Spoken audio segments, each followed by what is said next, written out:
ಯುದ್ಧದ ಭೂಮಿಯಿಂದ ತವರಿಗೆ ಕನ್ನಡಿಗರು ವಾಪಸ್ಸಾಗಿದ್ದಾರೆ. 6:50ಕ್ಕೆ ದೇವನಹಳ್ಳಿ ಏರ್ಪೋರ್ಟ್ಗೆ ವಿಮಾನ ಆಗಮಿಸಿದ್ದು ದುಬೈನಿಂದ ಬಂದಂತ 246 ಮಂದಿ. ದುಬೈನಿಂದ ಇಂದಿಗೆ 3ನೇ ವಿಮಾನ ಬೆಂಗಳೂರು ಕಡೆಗೆ ಪ್ರಯಾಣ ಬೆಳೆಸಿದೆ.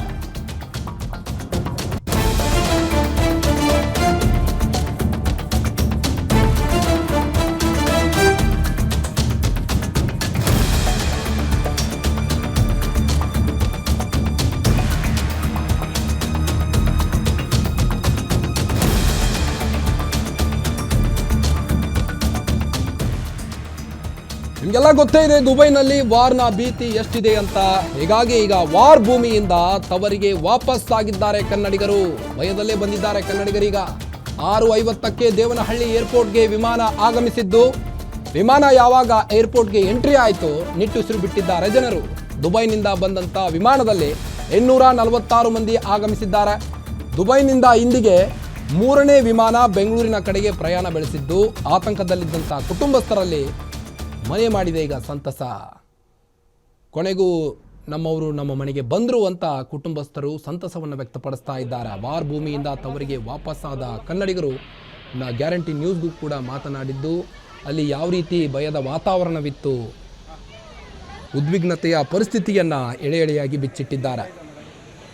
ದುಬೈನಿಂದ ಬಂದಂಥ 246 ಮಂದಿ ಕನ್ನಡಿಗರಿವರು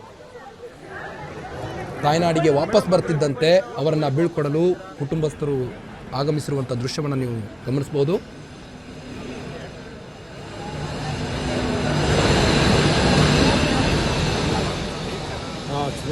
ಆಕ್ಚುಲಿ ನಮಗೆ ಏನು ಕಷ್ಟ ಆಗ್ಲಿಲ್ಲ.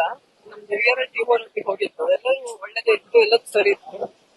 ಒಂದ್ಸಲ ವಿಷಯ ಸ್ಪ್ರೆಡ್ ಆಗೋದು ಒಂದ್ಸಲ ಭಯ ಆಯ್ತು, ಏನಾಗ್ತಾ ಇದೆಯೋ ಏನಾಗತ್ತೇನೋ ಅಂತ. ಮನೆಯಿಂದೆಲ್ಲ ಕಾಲ್ ಬರೋಕ್ ಸ್ಟಾರ್ಟ್ ಆಯ್ತು, ಭಯ ಆಯ್ತು. ಅದು ಮಗು ಇದೆ, ಒಂದ್ಸಲ ಭಯ ಇತ್ತು, ಮತ್ತೆ ಇನ್ನೊಂದ್ಸಲ ಖುಷಿ ಆಯ್ತು, ಎಲ್ಲರೂ ಒಟ್ಟಿಗಿದ್ದೀವಲ್ಲ, ಏನಾದ್ರು ಆದ್ರೂ ತೊಂದರೆ ಇಲ್ಲ, ಒಟ್ಟಿಗಿದ್ದೀವಿ ಅಂತ.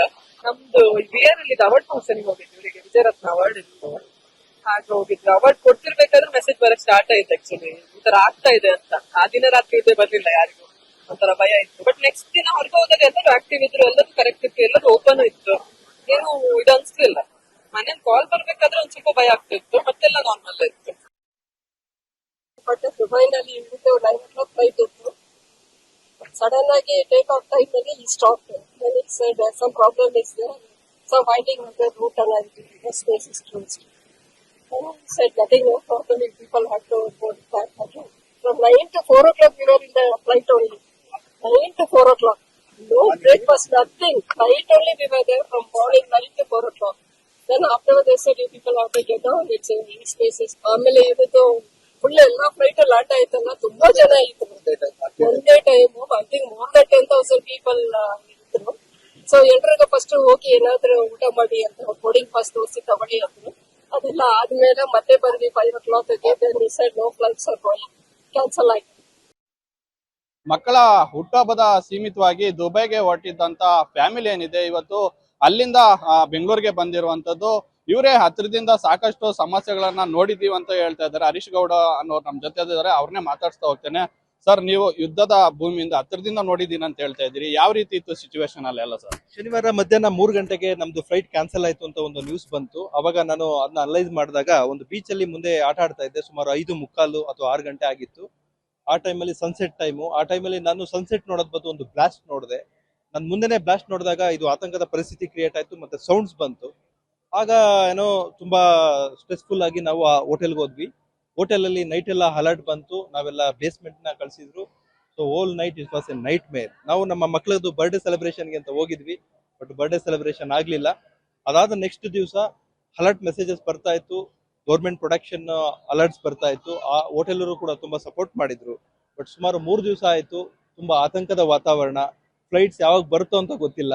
ಇರಾನ್ ಮತ್ತೆ ನಮ್ಮ ಇಸ್ರೇಲ್ ಯುದ್ಧ ಯಾವಾಗ ಅಗ್ರವೇಟ್ ಆಗಿ ನಾವಿಲ್ಲಿ ಬರಲ್ಲ ಅಂತ ಅನ್ಕೊಂಡಿದ್ವಿ. ಬಟ್ ಬೈ ಗಾಡ್ ಗ್ರೇಸ್ ನಾವು ಇವತ್ತು ಇಲ್ಲಿದ್ದೀವಿ.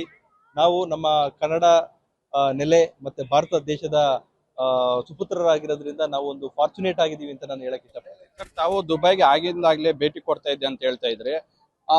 ಈ ಇಂದಿನ ದುಬೈಗೂ ಈಗಿನ ದುಬೈಗೂ ಯಾವ ರೀತಿ ಇದೆ ಸರ್ ಅಲ್ಲಿ ವಾತಾವರಣ?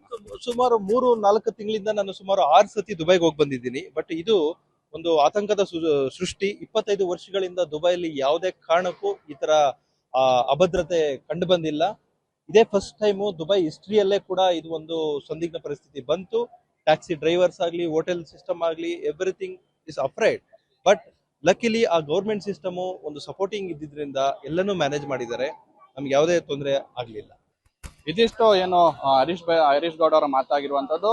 ಅಂದ್ರೆ ವಿಶ್ವಕ್ಕೆ ಯಾವುದೇ ರೀತಿಯಾದಂತ ಯುದ್ಧ ಬೇಡ, ಶಾಂತಿ ನೆಲೆಸ್ಬೇಕಂತೇಳಿ ಅವರು ಸಹ ಹೇಳ್ತಾ ಇರುವಂತದ್ದು. ಕ್ಯಾಮ್ರಾ ಪರ್ಸನ್ ರಮೇಶ್ ಜೊತೆ Mahesh B M, guarantee news, Devanahalli.